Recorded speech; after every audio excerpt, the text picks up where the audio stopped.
Perhaps one of the most obscure cars ever built, and often considered among the ugliest, the Volvo 262C was a collaboration between the Swedish manufacturer and the Italian carrozzeria Bertone to create a two-door personal luxury car in the same vein as American equivalents.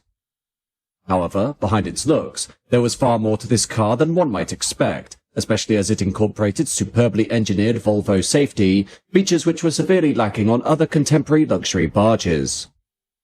The tale of the 262C is owed almost entirely to Lincoln of America, which had set the standard for luxury cars being built on the US market, with Ford Motor Company chairman Henry Ford II frequently travelling to Sweden with his associates and business partners in order to observe the work practices of Volvo at their brand new Kalmar car factory, which had set the standard for automotive production as one of the safest facilities in the world, with fewer defects, fewer work-related injuries, and reduced employee turnover. However, whenever Ford and his partners visited the Volvo factory, they would always bring with them a small fleet of Lincoln Continental Mark IVs, the sheer size and design of these massive machines making them the centre of attention wherever they went, with the most notable features of these giant luxury land yachts being their boxy shape, lashings of interior refinement, rear opera windows, a large grille, and a low smooth roofline. Even in spite of the 1973 oil crisis and emissions regulations strangling the potential power output of these cars, sold massively on the domestic American market, and Volvo's management took it upon themselves to design a car that followed the same general design trends. America had consistently been Volvo's biggest export market, with the company's emphasis on ironclad safety features and favourable fuel efficiency, making models such as the 120 series, better known as the Amazon, a sales success in the United States. With the promise of providing the American market with a personal luxury car that followed the same lines as domestic Lincolns, intending to create a new competitor to the Mercedes-Benz W123 and the Cadillac Eldorado, Volvo chose to invest in the concept, basing the new design on their highly successful 200 series of saloons and estate cars, specifically the two-door six-cylinder 262GL sedan. However, in order to build this luxury variant, new tooling and assembly space would need to be dedicated to the construction of this car, and considering the somewhat bespoke nature of the design when compared to the mass-production 200 series, Volvo determined that building a low-production personal luxury car in-house would not be an economical prospect. Therefore, following the 1976 Geneva Motor Show, Volvo entered into discussions with the Italian carrozzeria Bertone to discuss a possible joint venture, with the luxury version of the 200 series, now dubbed the 262C, being assembled at Bertone's factory in Turin. In reality, there wasn't much work required by Bertone with regard to the construction of the 262C, as 85% of the car, including the floor plan, fenders, mechanics and drivelines, was constructed by Volvo at their Gothenburg factory, before being shipped to Turin, whereupon Bertone would only have to make custom stampings for the roof pillars, roof plan, the upper doors, and the windshield surround and cowl. This would be followed by Volvo shipping the stampings and drivetrains to Italy before final assembly of the cars was undertaken, with the finished products being adorned with custom leather interiors, while contrary to popular belief, Bertone didn't pen the car's distinctive American-style low roofline, as this, together with the thick C-pillar and steeply raked windshield, was the brainchild of Volvo's chief designer, Jan Vilsgaard. In order to compensate for the 3-inch lower roofline, the seats inside the 262C were mounted closer to the floor, but even with this design change, the car's low roof was a significant problem for taller drivers and passengers. However, what the car lacked in headroom, it made up for in safety, inheriting from the 200 series a safety cage designed with aluminium 5-mile-an-hour bumpers that made it among the safest luxury cars on the road, as well as implementing Volvo's minimum standard corrosion resistance through the use of galvanized steel, rust-proofing and undercoating.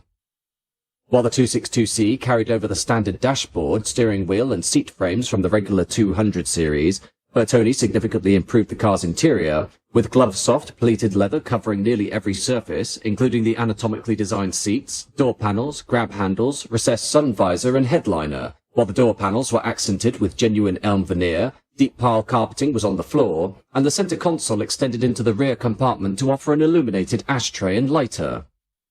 Power front windows, mirrors and door locks were standard equipment, as well as alloy wheels, cruise control, air conditioning, intermittent wipers, heated front seats and a fully carpeted boot, while optional features were a limited slip differential and a choice of stereos to actuate the standard power antenna.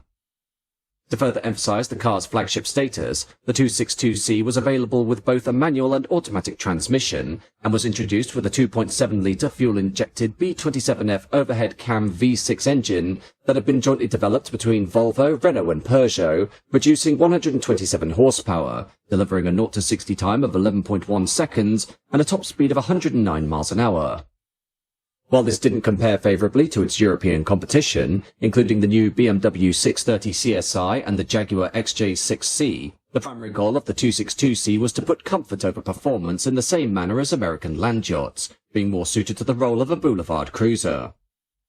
After 2 years of development, the 262C was launched in 1978 at a cost of $14,700, or $58,600 in 2025, and the first series was only available in Mystic Silver metallic paint with a black vinyl roof and black interior, but this was later joined by metallic gold, black single-tone paint, light metallic blue single-tone paint, and a gold roof over bronze metallic paint scheme.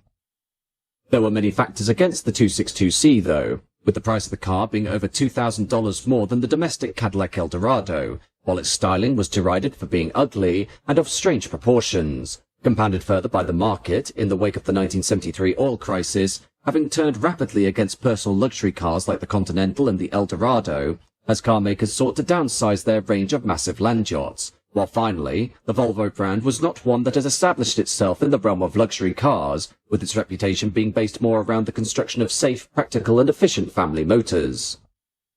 However, in spite of these factors, the car did sell in sufficient quantities, though not on the same level as its German or British rivals, as aside from the car's superb safety and its many luxury features, enthusiasts across the world, primarily in America, saw that the 262C was, as a personal luxury car designed by Volvo and Bertone, likely to become a future collectible, and thus made batch orders for the type that they could sell for appreciated prices on the second-hand market.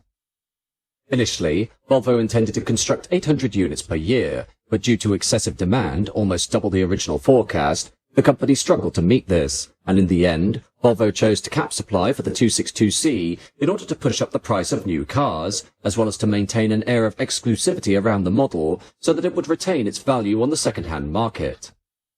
Production of the 262C continued without significant changes until 1981, with the only major revisions being some mechanical alterations, an increase in engine bore size from 88mm to 91mm in 1980, resulting in an improved 2.8-litre engine displacement and a 130 horsepower rating, and the removal of the Everflex vinyl roof from the final model year.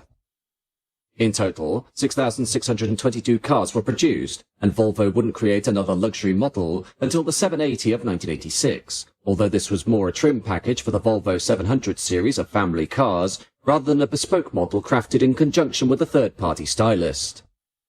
As for 262Cs, despite these machines frequently ending up on lists for the ugliest cars ever made, the model still enjoys something of an exclusivity among classic machines, due to the fact that it was the incredibly rare instance of Volvo creating a dedicated luxury car.